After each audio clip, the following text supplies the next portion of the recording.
Hei ja tervetuloa uuden videon ja samalla videosarjan pariin. Japanin reissusta on selvitty ja paluu arktiseen Suomenmaahan on suoritettu ja tosiaan niin nyt seuraavaksi kuvaillaan kun toi meikäläisen höntsäpyssy saa uuden voimanlähteen. Moottorimalli pysyy samana, mutta remmiahdin muuttuu turboahtimeksi. Niin nyt tuossa on uuden moottorin rakentelua ja sitten vähän pieniä päivityksiä tuohon koripuoleen.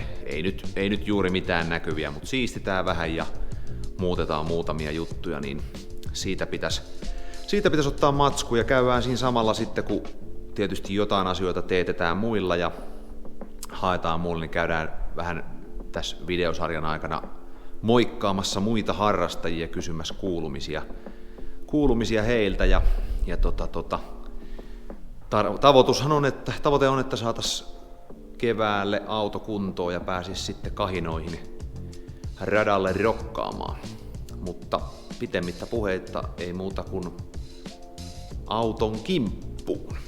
Joo, kun tässä nyt vähän keskeneräistä projektia, tai ainahan nämä vähän keskeneräisiä on, mutta tälle aloitetaan niin kuin keskeltä kirjaa lukemaan, niin ajattelin, että tähän alkuun voisi pikkasen nopeasti käydä läpi auton vaiheita siitä, kun se mulle tuli, niin tähän päivään.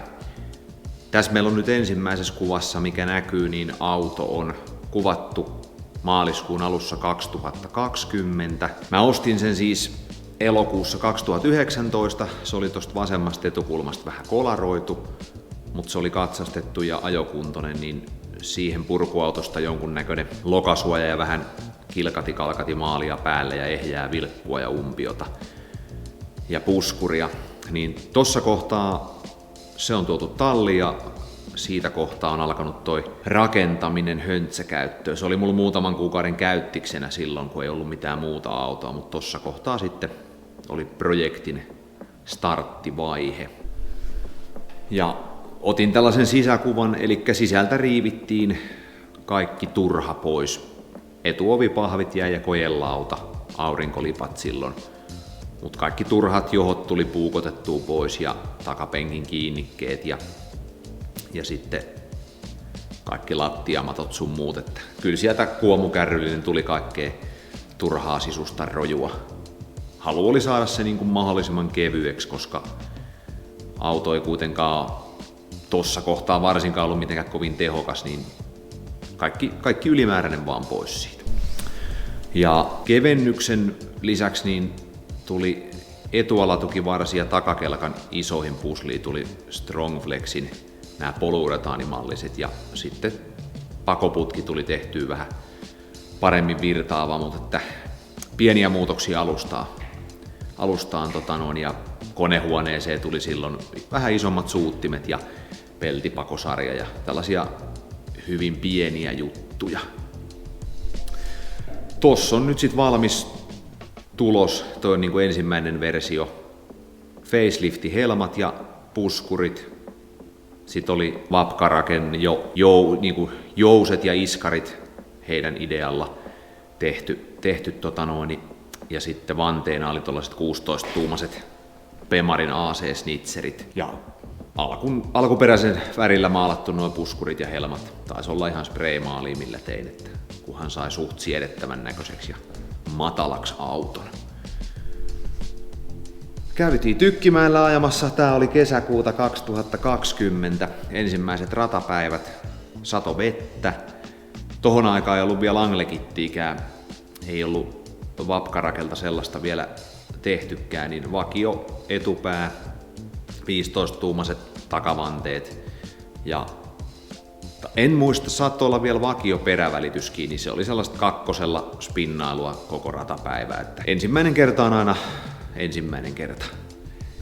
Ja eihän siitä ilman kolarointia selvitty, että niinhän ne sanoi, että vikakierros pitäisi jättää aina ajamatta, niin piti lähteä käymään vielä, niin eikö siellä sitten ollut vähän liukasta ja sitten jo ehkä jotain kivenjyvää asfaltilla ja loppukädet kesken, niin sehän huiteli pitkin rengasvalleja, että siitä meni sitten konepeltiin ja umpio ja vilkkuu rikki.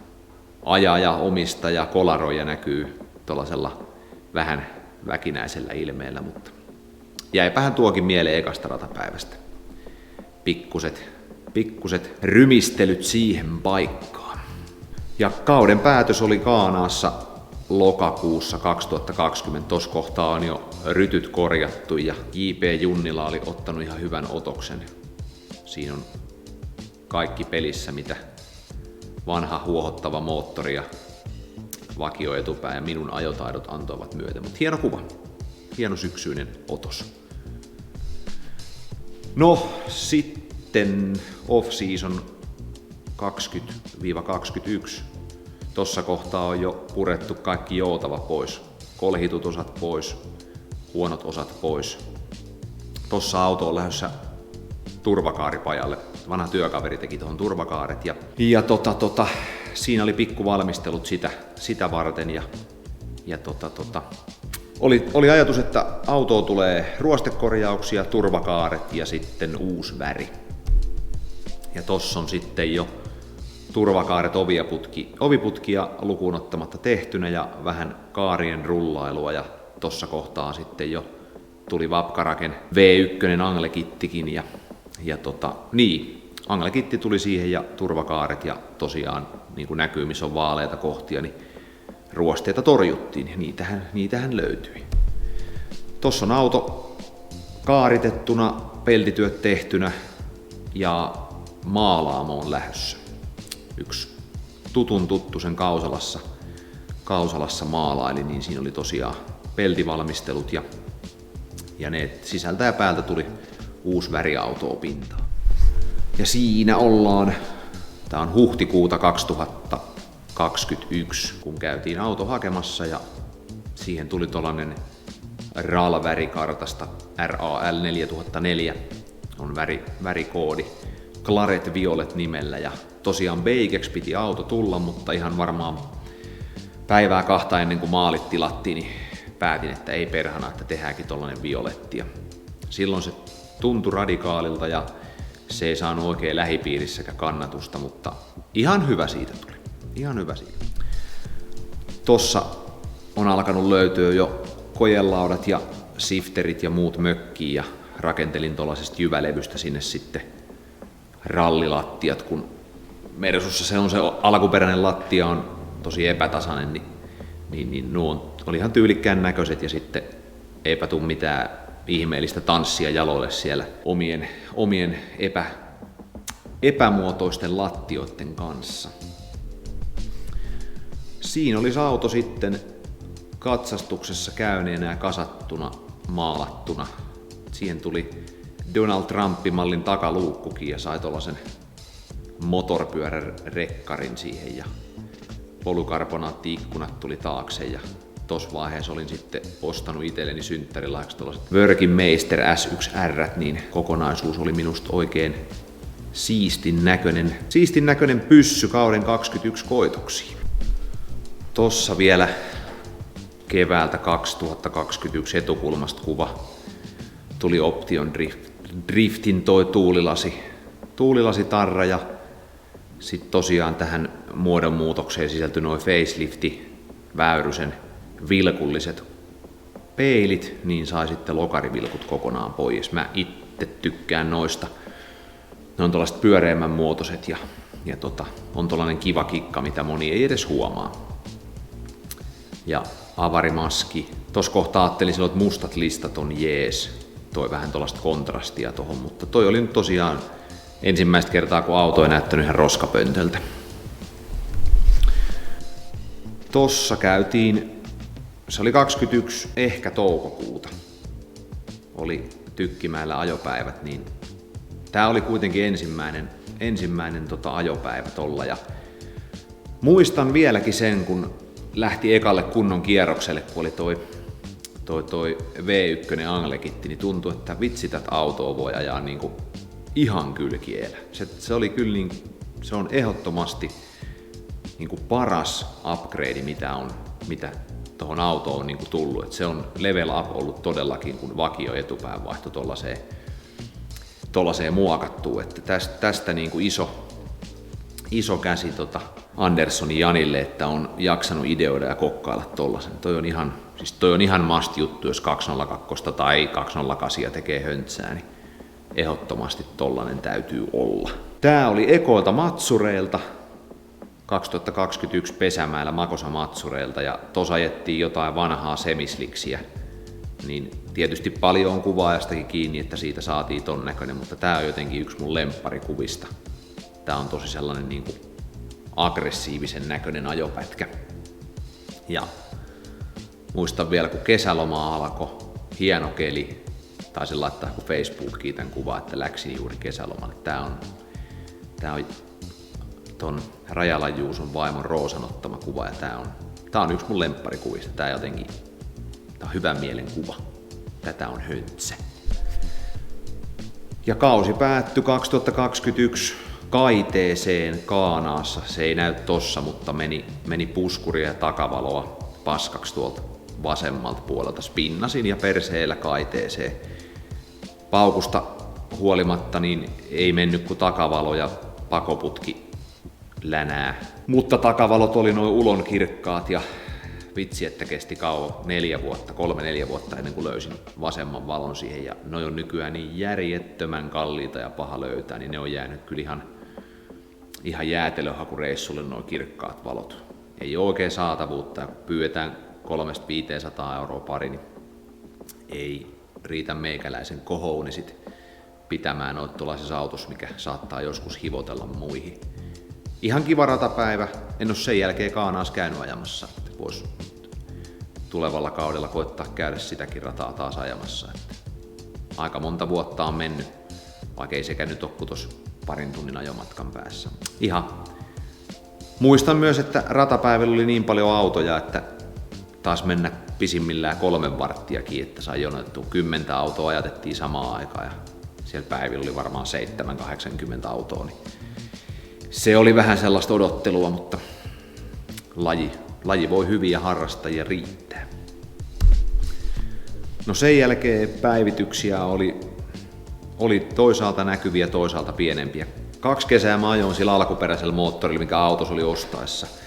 Mutta se alkoi sitten niin rajusti huohottamaan, niin tuli tällainen 260 tonnia ajettu vaihtomoottori. Se oli CLK:sta, se oli VVT:llä. Ja kun tossa on vielä vakio eku tossa vaiheessa, niin vaihoin sitten nokka-akselit ja ton sylinterikannen etulevyn siihen vanhan malliseen ja sitten jotain Venakopan maalailuja. No konehuonetta tuli vähän siistittyä ja sinne tuli tollanen hiekankeltainen väri sitten.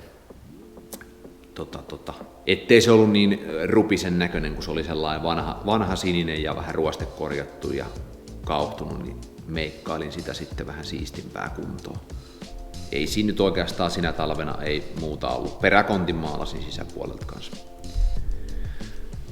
No tässä on sitten, tää oli 24 vuosi. Auto ei sinänsä ollut tullut kuin yksi näkyvämpi muutos ja se oli sitten Stylehouse Legacyn, eli tiimi, jossa ajankin ja elän ja hengitän harrastusta mukana. Stylehouse Legacy Type L saatiin kokattua valmiiksi asti, kiitos vaan Kipparille siitä.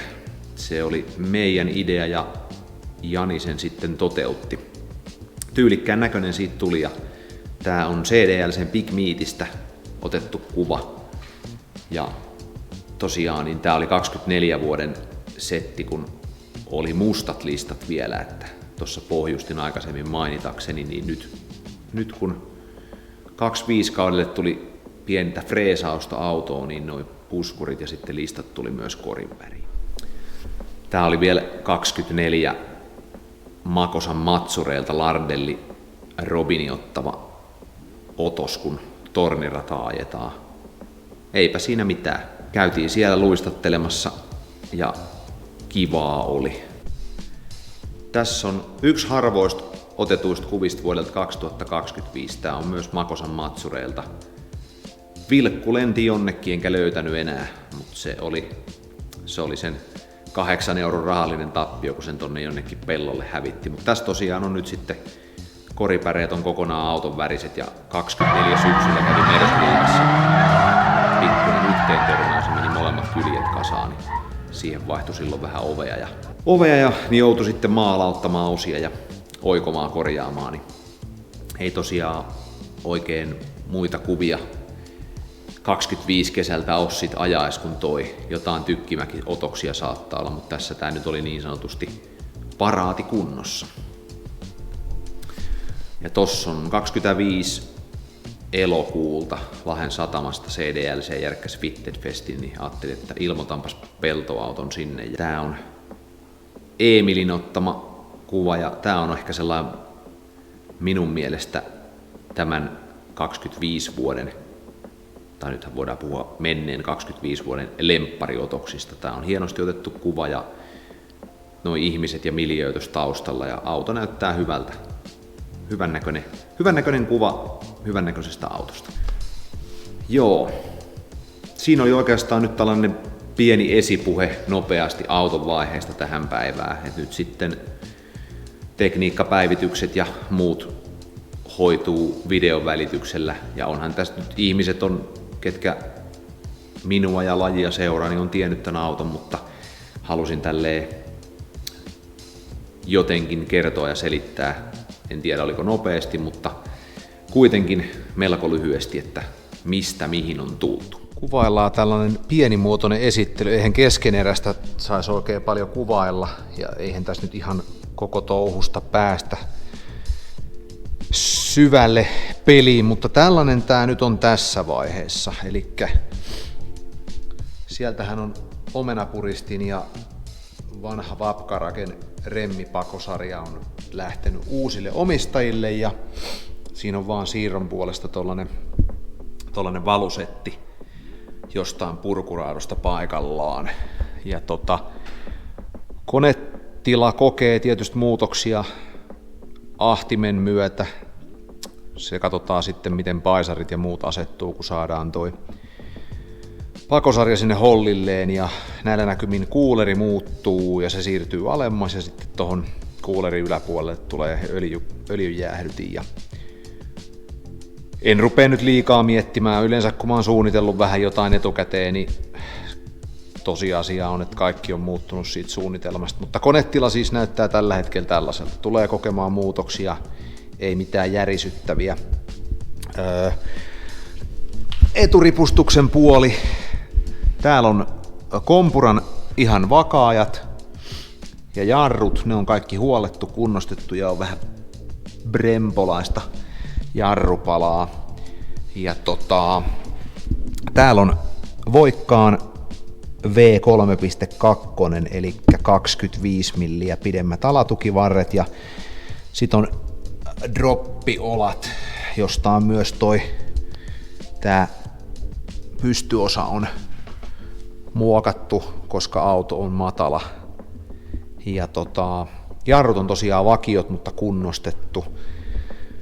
Edessä on joka pusla on korvattu Strongflexillä, kaikki on puhallettu ja maalattu ja sitten iskunvaimentimina on bikemit ja jousinakin on vielä bikemit, mutta eteen vaihtuu PC Racingiltä pidemmät mallit. Nämä oli vähän käytössä liian lyhyet, josta päästään sitten tähän lokasuojaan. Tämä on siis Vapkaraken tällainen levittävä lokasuoja. Tämä on siis täysin peltimalli, että näistä on tehty ne kuituversiot sitten mitä on, mutta tämä on mulla vielä koko peltinen ja kuten näette, niin tämä vaatii vähän osaamattoman mönttisen maalia ja kittiä. Niistä tuskin kuvataan mitään videota, koska en ole mikään professional maalari, mutta ne tarvii vähän hoivaa ja sitten maalia. Sisätiloissa kyllä täällä nyt jotain näkee. Rekaron SPG-penkit, ne on vanhasta A-ryhmän Rata E30 M3. Sitten on Villanssin, nämä on 6 vyöt ollut alun perin, mutta siitä sai munaremmit pois. En höntsässä kokenut niitä niin tarpeelliseksi. Sitten on ihan itse värkättyä rallilattiaa, vakio kojelauta, sitten on Nardin klassikkiratti, pikairrotuskeskiö. Shifteristä on kyselty aikanaan Instagramin kautta, mutta tää on siis Han Prolta ostettu. Tää on Volvo Volvo 200-700 sarjan tällainen teräskeppi ja tuolla on tosiaan Volvon alkuperäisestä Shifterit-telineestä otettu toi maljaosa ja se on sitten teräslevy täpytelty hitsaauskoneella kiinni ja sitten omasta Mersun vaihelaatikon siirtotangosta niin on tehty siihen sopimus. Tää on ihan hyvä ja maksoko toi keppi jonkun 100 €. Siihen tietysti vähän muokkaustyötä päälle, mutta toi on hyvä muutos pakkilukkoineen, kun käyttää CDIn 6-vaihteista vaihelaatikkoa. Ja mitäs muuta? Turvakaaret ei ole minkä säädösten mukaiset, on kuitenkin turvakaariputkesta tehty. Trailanderilta tilattu vähän reikälevyä siihen. Nämä on vanhan työkaverin hitsaamat ja ihan jees, kelpaa törmäillä. Sitten eessä on pitänyt ovipahvit, nämä on faceliftimallisesta, menee muokkaamatta noiden oviputkien kanssa, ei ole tarvinnut veistellä ollenkaan. Ja hydekäppäri on, siellä on Wilwoodin sylinteri ja oma jarrupiirinsä on, mutta tosiaan koko linkkitanko käsijarrukahva on itse tehtyä ja tulevaisuudessa päivittyy kyllä ihan sellaisella kunnollisella reverse-käppärillä. Mutta ei nyt vielä. Takanahan nyt ei oikeastaan akku, päävirtakytki, joka muuttaa vähän paikkaa. Ovet on kevennetty. Sitten polykarbonaattia on keveämpää.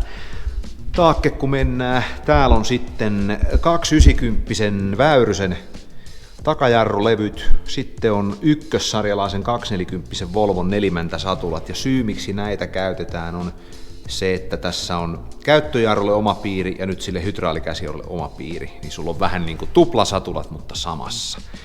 Siellä on kans kompuran omaa takavakaajaa, kaikki tukivarret on puhallettu Strongflexin puslat, siellä on kans Pikemin lisäsäiliöiskarit ja Pikemin jouset ja kampertankoina on Silver-projektit, mutta ne viinikumia muistuttavat puslat on heitetty huis helvettiin ja hovikoneista on tehnyt siihen nailonista sitten vahvemmat kamat. Ja en ole tukivarsia vahvistanut millään tavalla. Takakelkka ja sen korvakot on vahvistettu. Et jos tulee joku osuma niin ei sitten niin kuin rupea kelkkaa sen kummemmin vääntämään ja kääntämään, että menee sitten mieluummin tukivarsi torvelleen. Pakoputkea ei nyt näykää, kun sitä ei ole. Se on itse kyhätty Piltemalaisista ja pari Simonssin vaimenninta. Ja tosiaan tekniikkapuolella siellä on alkuperä 2.3 kompuramoottori ja sitten sen perässä on Orkkis 2-massa vauhtipyörä, 4-lapainen MS-koneistuksen sintteri ja sitten on 200 CDI 203 Mersun 6-vaihteen vaihelaatikko. Takana on itse tehty päspaari, Japanimallin takaluukku kautta USA-malli. Kontissa on autosta purettua tavaraa, mutta siellä nyt ei mitään ihmeellistä ole. Kaikki turhaan puukotettu pois. Sitten on tuo varapyöräkotelo otettu pois ja siellä on alkuperäisiä bensapumpureleitä ja mitä nyt kuuluu ollakaan vielä sitten. Kun tässä kuitenkin keskuslukko toimii, sähkölasit toimii, on kattoluukku. Takaikkuna myös polykarbonaattia. Siinä se nyt pääpiirteissään on ja sitten kun tulee päivityksiä, niitä tulee vähän kabiinin puolelle ja enemmän tietysti tuonne konehuoneen puolelle, vähän lisämittareita ja uutta ekua, niin minä sitten niistä pistän piuhaa, kun niiden aika on. Joo, tässä on uusi sydän. Eihän tässä mitään sinänsä uutta ole, mutta tää on 97 mallin 230 kompressor CLK:sta purettu. Tää on M111 975. Elikkä 2,3 litrainen eli sylinterinen 16-venttiilinen mekaanisesti ahdettu tehtaalta oleva moottori. Niin en tiedä kilometreistä, auto tuli virtalukkovammasena ja ehkä kansipahvivikasena, mutta ainakin jäähyttimen pääty oli hajalla, että kuulemma vesiä oli puhaltanut pihalle ja kuumentunut, niin pistetään tää päreiksi ja katsotaan mitä se on syönyt. Kansi siitä käy koneistamolla, että katsoo, että ei ole halkimista, että saavat tehdä koeponnistuksia ja purkamisia ja sitten tää lähtee tonne voikkaalle kaverille. Niin tähän tulee kevyt porttailu ja sitten tosiaan niin jakopään koppa lähtee kans voikkaalle toiselle kaverille Vapkarakelle ja sieltä tulee sitten vaihossa sellainen, mihin saa sitten lähdöt öljyjäähyttimelle ja öljyn paine- ja öljyn lämpöantureille, mutta lähdetään tämä pistämään muttereiksi.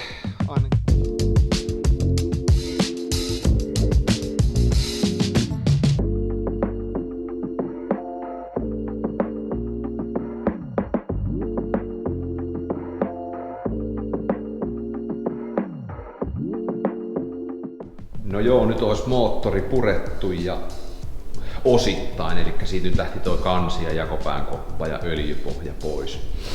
Sotku on sen mukainen. Otan ton kannen ja jakopään kopan tuossa suurimmat paskat putsailen pois ja vien ne tuohon töihin ja pesasen ne siinä, kun ne lähtee siitä sitten. Tai kannesta lähtee venat ja jouset pois ja katsellaan missä kunnossa ne on ja sitten se lähtee tuohon yhdelle hemmolle kanavien siistintää ja jakopään koppa tosiaan lähtee Vapkarakelle ja sieltä tulee sitten vaihossa sellainen, missä on öljyjäähyttimelle lähdöt. Mutta siis nyt täytyy konsultoida jotain viisaita ihmisiä. Jotain on käynyt tossa kampiakselin kiilan kanssa. Kiilasta puuttuu palanen, tai tässä ei ole enää ollenkaan sitä, ja kampurasta puuttuu palanen, ja sit tosiaan, niin jos tonne nyt näkee, niin osa on tuolla dampperinurassa, kiilaurassa poikittain. Mulle tulee tähän vapaasti hengittävän dampperi, koska mä en tarvii enää remmiahtimen hihnalinjaa, mutta mulla oli kaunis ajatus, että tähän olisi tullut niin sanotusti vain pakollinen ja rakennusmalli olisi ollut Rento Nivalan jokkismoottori, mutta nyt se näyttää siltä, että pitää ainakin kysyä viisaammilta ihmisiltä, mitä tolle voi tehdä, ja voi olla, että se täytyy nyt sitten pistää ihan muttereiksi, mutta se selviää seuraavalla kerralla. Harmillinen takaisku olisi voinut olla vaikka ehjä toi kiilaura, mutta se on sellaista, kun näitten romujen kanssa puljaa. Ei muuta kuin katsotaan, miten äijän käy. Jokkistehtaalta päivää. Tuli nyt siihen tulokseen, että kun toi kampuran toi kiilaura on paska, niin mä saan siihen kaverilta purkumoottorista toisen ja tuolla oli vähän tosiaan ykkösen veivin laakerissa tiukkaa kulumaa, niin nyt tulee sitten uudet laakerit, runkopukkien pultit, veivien pultit, männänrenkaat, jakopään osat ja täytyy vielä lohko- ja öljypumppu tuolla duunis pestä. Ja tosiaan kun tää remmiahdin mallin damperin, nyt oli tuo kiilaura paskana tuoltakin, mutta oli tarkoitus muutenkin korvata se vaparimallisella, kun ei tarvitse sitä ylimääräistä hihnalinjaa, niin sen vaihto on nyt sit ihan luonnollinen jatkumo. Mutta päräytetään loputkin osat tosta pois ja sitten viedään pesuun. Kannen ja jakopään kopan vein eilen lauantaina tuonne Voikkaalle, niin siellä tulee jakopään koppaan nyt sitten öljyjäähyttimelle lähdöt ja kansi kokee sitten vähän kanavien parannusta ja siihen perushuollot ja siitähän me jatketaan sitten.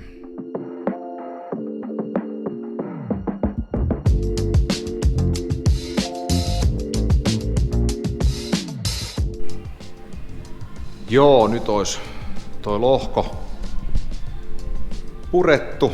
Otin männät ja kanget tuohon pöydälle ja sitten nuo laakerit. Tsekataan pikkasen laakereita. Siinä on veivien laakerit ja päittäislaakerit. Sitten runkolaakerit. Ja noissa männissäkin vähän jo ehkä pinnote kulahtanut. On ilmeisen huonolla huoltovälillä ollut möytöri. Mut joo, nyt seuraavaksi mä hion tosta lohkosta maalit ja noin ruosteet pois ja huomenna menen tuohon kaverin korjaamolle, niin annan vähän kuumapainepesuria tonne vesitilaan, kun siellä on kans ruostetta, niin sain vertaistukiryhmästä ohjeita, että ei muuta kuin sinne vaan kuumaa vettä, niin pitäisi sillä lähteä paskat pois ja sit sen jälkeen pyöräytän vielä työmaalla Teijo-pesurissa sen ja Miikka tuo mulle kampiakselin tällä viikolla ja Aeromotorin ostoskori. Toinen kasa on tilattu jo osia, nyt lähtee noin laakerit ja jakopäätkin vielä sitten tilaukseen.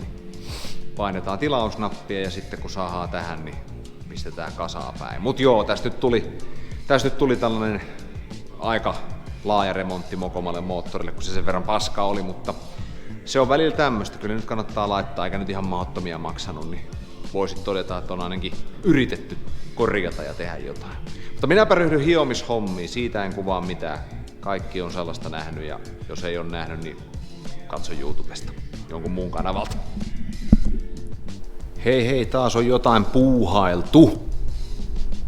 Totesin, että oho, tässä tämä kamera on. Tohon tosiaan niin tohon täytyy pyytää ystävää vähän tikkaamaan matskua lisää, kun tässä on vaan yksi läpivienti tolle, tai kierteetetty tuo paikka anturille. Siihen tulee veden lämpötila tieto sitten moottorin ohjausta varten, flektiä, mutta tosiaan niin tohon nyt sitten hitsailut, että saa ton tasoitettua, niin tohon tulee sitten Defin lämpötila-anturi, kun se on sen verran, tai se on sen mallinen, kun tää on täällä syvemmällä poterossa, niin jos tohon tekee kierteen, niin anturia ei sitten saa itsekseen kasat, tai anturi ei saa kierrettyä siihen, niin täytyy se nyt sitten muokkailla tolleen. Ja harrastin veneenveistotaitoja, elikkä Länäautossa on kulahtanut toi helma vähän puhki, niin tosiaan nämä on Stylehouse Legacyn Type L helmat ja koripäreet on sit puskurit ja muut, olemme sen tainnut kertoakin, mutta siihen sitten ihan Motonetin lasikuitumatolla ja hartsilla tollaset pikkuset kursailut siihen, niin kelpaa taas raaputella. Ja toveri Mäkinen toi omista varaosavarastoissaan. Nyt olisi sit kampura tohon motoriin, niin annetaan sille pikku putsi-käsittelyt. Ja se oli kans Tanu Kokonen, niin siihen pääsee nyt sitten tilailemaan laakerit. Mulla on Aeromotorin ostoskori tehtynä, niin saadaan pulttia ja laakeria ja kettinkiä ja ohjainta.